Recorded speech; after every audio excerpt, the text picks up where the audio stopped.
একটা হাদিস বলবো, বলার পর আপনারা সিদ্ধান্ত নেবেন যে এটা এখন থেকে পড়বেন কিনা। পড়েন তো সবাই ইনশাল্লাহ, যাই হোক, এখনো যারা না পড়েন প্রতিদিন পড়বেন ইনশাল্লাহ। ক্বালা রাসূলুল্লাহি সাল্লাল্লাহু আলাইহি ওয়াসাল্লাম, আল্লাহ নবী বলেন, মান সাল্লা সুবহা ফাহুয়া ফি জিম্মাতিল্লাহ, কোন ব্যক্তি যদি ফজরের নামাজ পড়ে ওই ব্যক্তি আল্লাহর জিম্মায় চলে যায়। ফালা ইউতবিআন্নাকুমুল্লাহু ফি জিম্মাতিহি বিশাইইন, আল্লাহ যেন তার জিম্মার ব্যাপারে তোমাদেরকে প্রশ্ন না করে।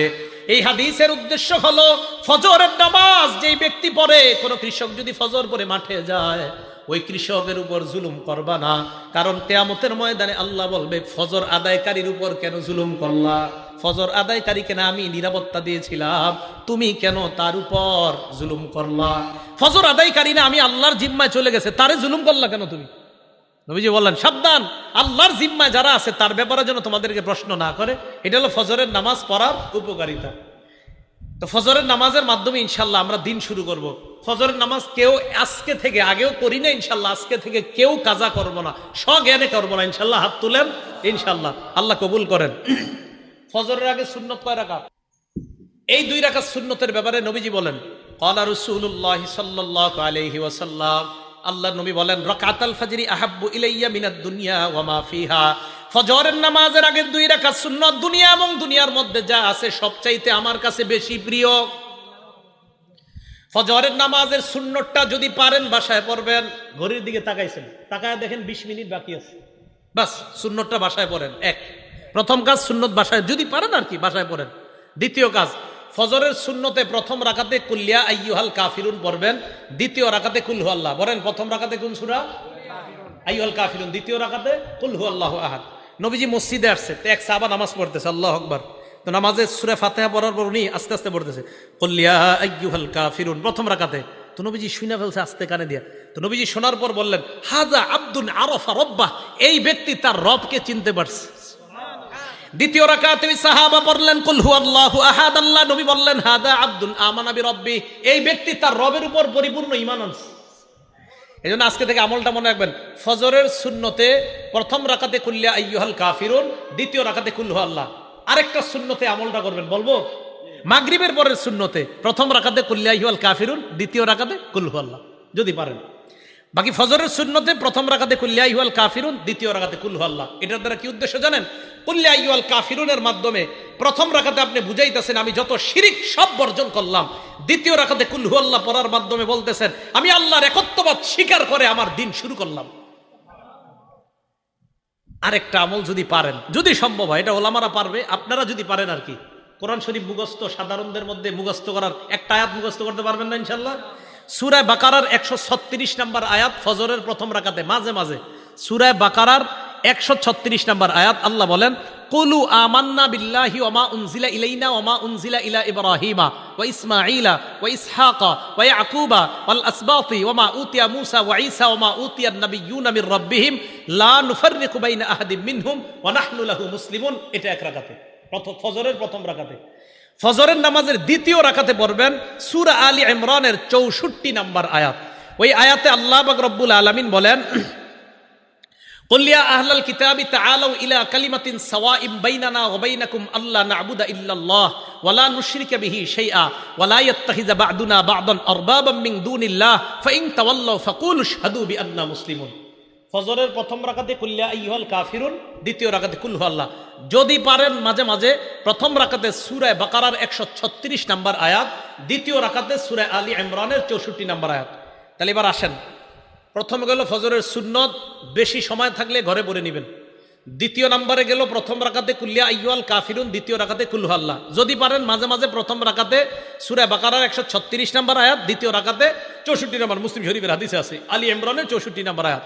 3 নম্বর কাজ, সুন্নত পড়ার পর আল্লাহর কাছে একটা দোয়া করবেন, আল্লাহুম্মা রাব্বা জিবরাইলা ওয়া মিকাইলা ওয়া রাব্বা মুহাম্মাদিন সাল্লাল্লাহু আলাইহি ওয়াসাল্লাম আউযু বিকা সালাসা মাররাত আউযু বিকা মিনান নার সালাসা মাররাত। বাংলায় বলবেন, হে জিবরাইলের রব, হে মিকাইলের রব, হে মুহাম্মদ সাল্লাল্লাহু আলাইহি ওয়াসাল্লামের রব, আমি আপনার কাছে জাহান্নাম থেকে পানাহ চাই। এটা 3 বার বলবেন।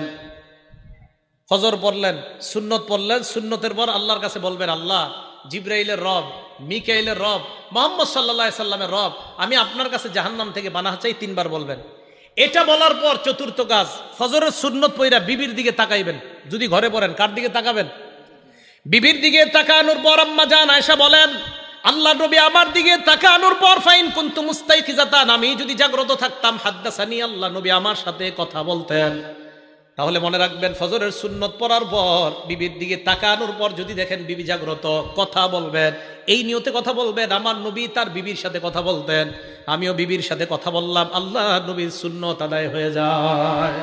আম্মা জান বলেন, ফাইন কুনতু নাইমা, নবী আমার দিকে তাকায় যদি দেখতেন আমি ঘুমন্ত, আই কজানি, আমাকে জাগায়া দিতেন। তাহলে সুন্নত পড়ার পর বিবির দিকে তাকানোর পর আপনার 2 কাজ। 1 নাম্বার, যদি দেখেন বিবি জাগ্রত, কথা বলবেন। যদি দেখেন বিবি ঘুমন্ত, তাহলে বিবিকে জাগায়া দিবেন। এই গেল চতুর্থ আমল। পঞ্চম আমল যদিও করতে বলবো, আমি বলবো আপনারা বেশিক্ষণ করেন না। আম্মা জান আয়েশা বলেন, নবীজি যখন দেখতেন ফজরের অনেক সময় বাকি আছে, আল্লাহ নবী সুন্নত পড়ার পর ইত্তজা আলা শিক্কিহিল আইমান, নবীজি ডান কাত হয়ে একটু শুইতেন। আপনারা শুইলে তো ঘুমাই যাবেন। ফজরের সুন্নত পড়ার পর হযরত বেলাল ডাকার আগ পর্যন্ত নবীজি একটু ডান কাত হয়ে শুইতেন, আপনারা তো ঘুমাই যাবেন। আপনারা কি করবেন? পুরাটা করা দরকার নাই, একটু ডান কাত হয়ে শুয়ে আবার উঠে যাবেন। কেন? আমার নবীজি করছে তাই করলাম। সুবহানাল্লাহ, নবীজি করছে তাই আমি একটু নবীর সুন্নত পালন করলাম। কি বলেন? ইনশাআল্লাহ করা যায় না? যদি ঘরে করেন আর কি। আল্লাহ তৌফিক দান করেন। এটা যারা তাহাজ্জুদ পড়ে তারা কিন্তু এই আমলগুলা করে নিয়মিত। আল্লাহ আমাদের সকলকে আমলগুলা করার তৌফিক দান। ভাই, একদিন নবীর সুন্নত পালন করেন না, একটা দিন করেন, অন্তত কিয়ামতের মাঠে বলতে পারবেন তো একটা দিন করেন না যে আল্লাহ আমি ঘরে সুন্নত পড়ছিলাম, সুন্নতের পর বিবিরে জাগ্রত করেছিলাম, বিবির সাথে কথা বলেছিলাম, আল্লাহ এরপর আমি একটু ডানকাত হয়ে শুয়েছিলাম। এই আমলগুলো তোমার নবী করতো, আমিও করছি। এই গেল ফজরের ব্যাপারে আলোচনা, ফজরের নামাজ এবং 5 ওয়াক্ত নামাজের ব্যাপারে আলোচনা। এখন আরেকটা কথা বলবো নামাজের ব্যাপারে, সে বলবো জামাতে নামাজ আদায় করা। কিভাবে নামাজ আদায় করা?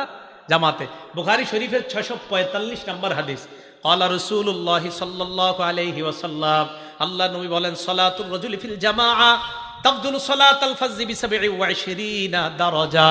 নবীজি বলেন, জামাতের সাথে নামাজ আদায় করা, একাকী এক ব্যক্তি নামাজ আদায় করলো, আমি একা নামাজ পড়লাম, উনি জামাতের সাথে নামাজ আদায় করলো, আল্লাহ নবী বলেন যে ব্যক্তি জামাতে পড়লো তার আমল নামায় আল্লাহ 27 গুণ বেশি সওয়াব দিয়ে দেয়। কয় গুণ? 27 গুণ। রিয়াজুস সলিহিনের একটা হাদিস শুনে, একটা কিতাব আছে রিয়াজুস সলিহিন, ইমাম নববীর লেখা। এক অন্ধ সাহাবা নবীজির কাছে আসছে। আসার পর আল্লাহ নবীকে বললেন, হুজুর লাইসা লি কাইদুন ইয়াকুদুনি ইলাল মসজিদ, হুজুর এমন কেউ নাই, একটু আপনার হাতটা ধরি, হ্যাঁ এইভাবে হাতে ধরে মসজিদে নিবে এমন কেউ নাই। নবীজি বললেন, তো তুমি কি বলতে চাও? হুজুর আমি অন্ধ। তো অন্ধ হয়েছে তো কি হয়েছে? অন্ধ মানুষ তো হুজুর, আমি যে কারো হাত ধরে আসবো বা কেউ আমার ধরে আনলে এরকম নাই, তুমি কি বলতে চাও সেটা বলো। হুজুর আমি কি বাসায় নামাজ পড়লে হবে, ঘরে নামাজ পড়লে হবে? তখন নবীজি একটু চিন্তা করে বল, হ্যাঁ ঠিক আছে, ঘরে নামাজ পড়ো যাও। এতটুকু বুঝছেন সবাই? অন্ধ সাহাবা, মসজিদে আসার মতো কেউ নাই, নবীজি বললেন হ্যাঁ ঘরে নামাজ পড়ো। হাদিস কিন্তু শেষ হয় নাই, একটু শুই না, কেউ দৌড় দেন না, পুরাটা শোনেন। ফালাম্মা ওয়াল্লাহ, অন্ধ সাহাবা যখন বাড়ির দিকে রওনা করছে, দাহু, নবীজি ডাকছে, শোনো শোনো শোনো, হাল তাসমাউন নিদা, তুমি কি বাসায় যখন থাকো আজানের আওয়াজ শোনো? জি হুজুর আজান তো শুনি। নবীজি বললেন ফাজিব, তাহলে নামাজে আসো। তাহলে কোথায় আসো? এখানে আপনারা যে কয়জন অন্ধ আছেন, তাহলে কি বোঝা যায়? অন্ধ সাহাবাকে প্রথমে বললেন বাসায় নামাজ পড়ো। আজান শুনুনি? কয় জি হুজুর শুনি। মসজিদে আসো। এখন তো মাশাআল্লাহ মাইকের আওয়াজ মুখের চেয়ে আরো কম যায় না বেশি যায়? কি পরিমাণ নামাজে আসা উচিত। ভাই জামাত মিস করেন না, পুরুষরা জামাত মিস করেন না, জামাতে আইসেন। আল্লাহ আমি সহ আমাদের সকলকে জামাতের প্রতি গুরুত্ব দিয়ে যেন আমরা সালাতগুলো আদায় করতে পারি, আল্লাহ তৌফিক দান করেন।